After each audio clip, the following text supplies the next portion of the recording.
खुलुमबाय दुलाराय बाथौ गौथुमनि जानानै निउज पर्टेल नायगिरि बयनिसिमबो दिनै मरिगाव जिल्ला दुलाराय बाथौ गौथुमनि गोदानै दानाय बिबानगिरि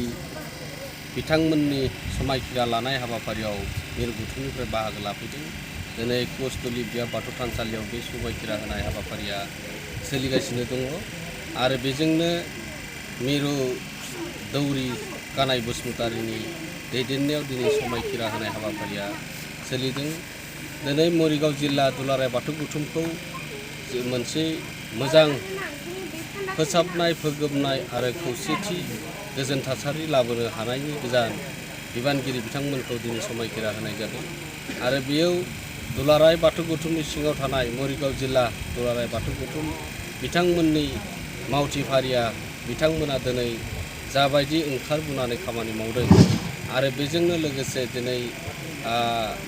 गुबुन जायगायावबो जिखिनि गोबां बर' गैया बेयाव खम बर' सुबुंनि गेजेराव बिथांमोनाबो बाथौ धोरोमखौ जिल्लानि गेजेरजों फोथांनानै लाखिदों। जोंनि बर' माहारिनि गेजेराव बाथौ धोरोमनि गेजेरजों बाथौ धोरोमनि आसार खान्थिजों बिथांमोना रायजो जादों आरो बेजोंनो लोगोसे मुलुगनां खालामनो थांनायाव मरिगाव जिल्लानि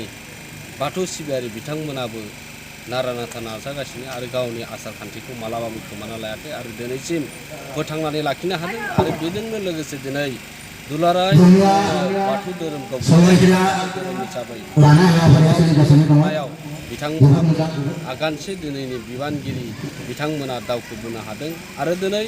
बिथांमोना उनफिननानै थायाखै। दिनै आसार खान्थि हारिमु दिनै गाननाय जोमनाय गासैबो दिनै बिथांमोननि जिल्लायाव गोथां महर जानानै दङ आरो बिथांमोना अराय सम बेखौ आरो बिथांमोना गोदानै जिखिनि मोनदों बिथांमोना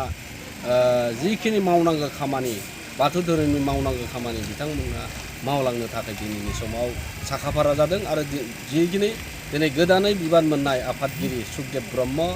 आरो नेहाथारि खगेन खाख्लारि बिथांमोननि गोग्गोम मावथि फारिया बिथांमोननि गोदानै बिबान मोननाय दुलाराय बाथौ गौथुमनिफ्राय गोसो गोरबोनिफ्राय साबायखर बावहरदों आरो जोङो